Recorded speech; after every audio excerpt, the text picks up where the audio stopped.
Everybody, I'm Hillary Atkin from the Atkin Report, and I'm really happy to welcome EJ Michels from The Voice to this edition of Hillary's Happy Hour.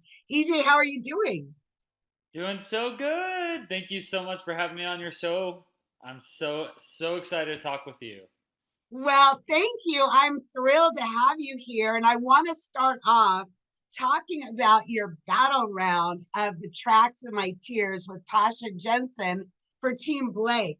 It was fantastic.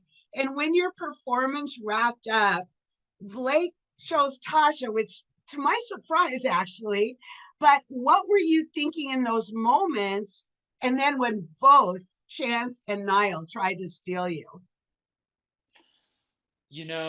After the performance was over, I was so comfortable during that performance. I told myself just to go out and have fun and be comfortable on stage, and I really feel like it came through. And I just had a feeling that I was not going to win that battle. I could tell Blake really connected with and loved Tasha's tone and her voice, and just even no matter how good I was doing, I just had a feeling. I'm like, I just feel like Tasha's gonna win it, and I'm so happy for her if she does.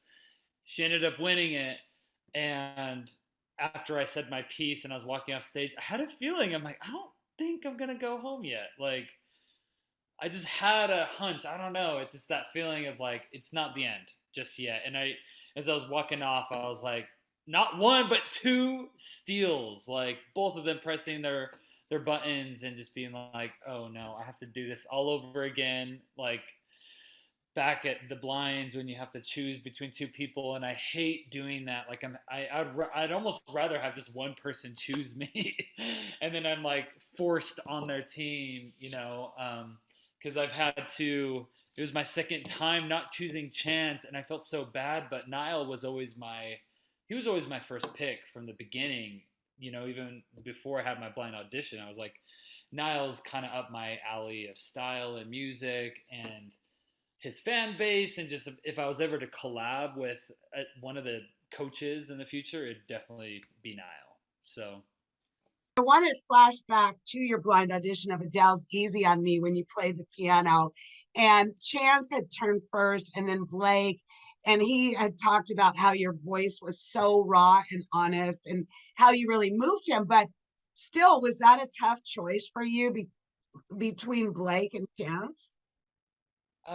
that first round was a little bit easier for me because of Blake's comments and what he had pointed out about my voice. Where Chance was kind of like, we could have you sing D'Angelo and Maxwell and some of these like soulful R&B songs. Where I think I had heard of Maxwell. I hadn't listened to their music before, and I'm like, that's not necessarily my vibe that I'd want to go down. So that was an easier choice for me to be like, wow, Blake just kind of pointed out what I think makes me unique as a vocalist, and I'll get to sing, more authentic songs in that sense. So that part, even though Chance had turned first, I base it off the comment of the authenticity and the emotion and the rawness. I'm like, Blake gets it. I'm like, I got to go with this guy. After he said that, I made up my mind. But then when they're like, who do you choose? I was kind of listening to the crowd. I heard some people saying Chance, some people saying Blake, but I knew I was going to go with Blake that first round because I was walking off stage. I just saw that they both had pressed it, and I went up there. I'm like, oh no, I don't want to reject Chance like a second time. But I'm like, I love Niall so much, and I'm like, he's just being a part of his team and his style and just who he is. I'm just like, man, it would be such an honor to be on his team. Um, but I felt so bad. And even after like watching it now, replaying when Chance was like on TV, I'll get another chance to steal EJ. I'm like, he's still Team EJ, and I'm like, he's the sweetest man, Chance the He's a Rapper. big fan of yours. Come on, just take it in. Now seeing on TV, I'm like, wow, he was like a real EJ fan, Yeah. type of a thing. So it's cool to see that, but hindsight is bliss. Well, now that you've had the opportunity, and one of the few people who've had this experience so far, to work with two different coaches, what are some of the highlights about what you've learned so far on your journey on The Voice?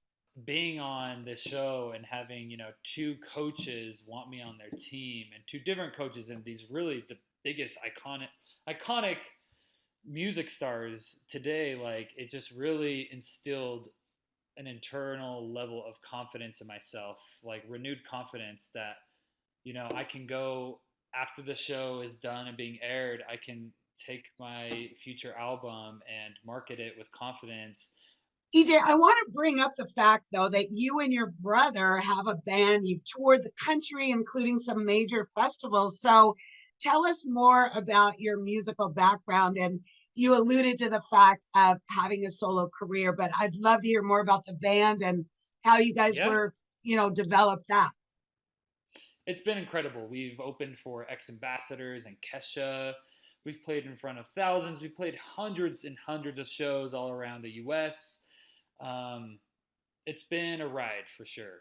A lot of ups and downs for sure.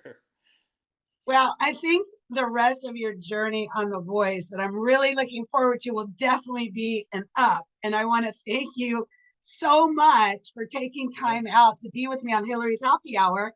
And I want to propose a toast to you, EJ, and your continued success on The Voice. Let's go. Here's my water bottle. Yay! Thank you Cheers! so much. I appreciate you, Hillary. Cheers. Cheers.